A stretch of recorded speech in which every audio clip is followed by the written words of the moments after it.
Okay, this is my commenter code for week 15. First file here, app.js. This block of code sets up the main component of my React app, which will render a header um, inside my app function here within a div, class name app with the header resource manager. And then it's going to export the app component. The next file, resource list.js.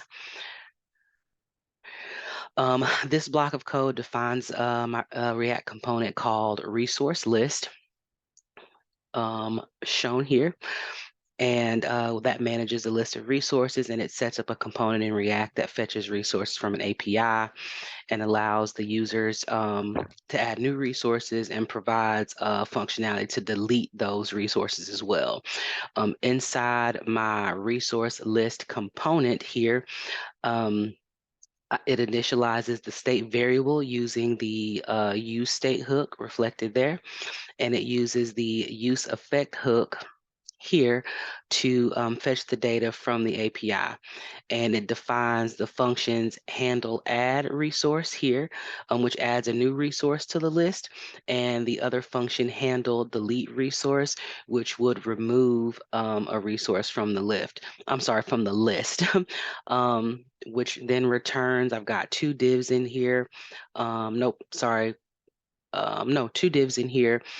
First div returns the header two with the text resources and a resource form component for adding new resources, and a list of second div with a list of resource item components to display the existing resources that have been submitted on the page. And then finally, it will export the resource list component. Next file is the resource form.js. This block of code creates a form component that allows the users to input a title and a body, as well as submit that new resource, and it'll clear the form once that information's been submitted. The component accepts the on add resource, um, which a function that's called when a new resource is added. Which is shown here. It's going to call that function is going to call the on add resource. And it uses the use state hook to create two state variables, title and body, both reflected there. These states will hold the values that are entered into the fields that the user, once the user puts that information in, and it defines a function handle submit that is called when that form is submitted, and also prevents that default form submission activity from taking place. Also creates a new resource object and calls on add resource here, function that is passed as a prop with new resource. That resets the title and body to empty strings as shown here.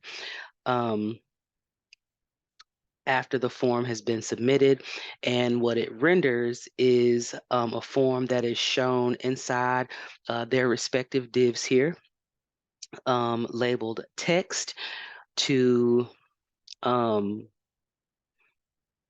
sorry, I lost a place on my notes, labeled text to input the title, and labeled text area for the body. So the title's there in that div, body's there in that second div, and then a submit button as well, that's labeled add resource, that'll trigger the handle submit function once this is clicked.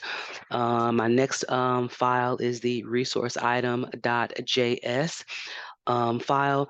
This component just represents a single item. It shows a title and a description, along with a delete button to remove it. So when the user clicks the delete button there, um, it tells the parent component to delete the item. That is, has a unique ID to identify which item will be removed to make sure that the proper item was in fact deleted. The last file is the app.css file where the styling was done. So the app here centers the text. The app logo defines the height.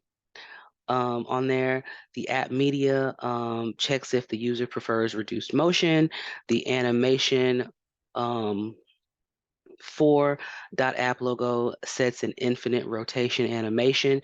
The app header style the header section with dark background. Use the a flexible layout, minimum height of 100. You see the display flex there, and aligns the items at the center as well as vertically and horizontally.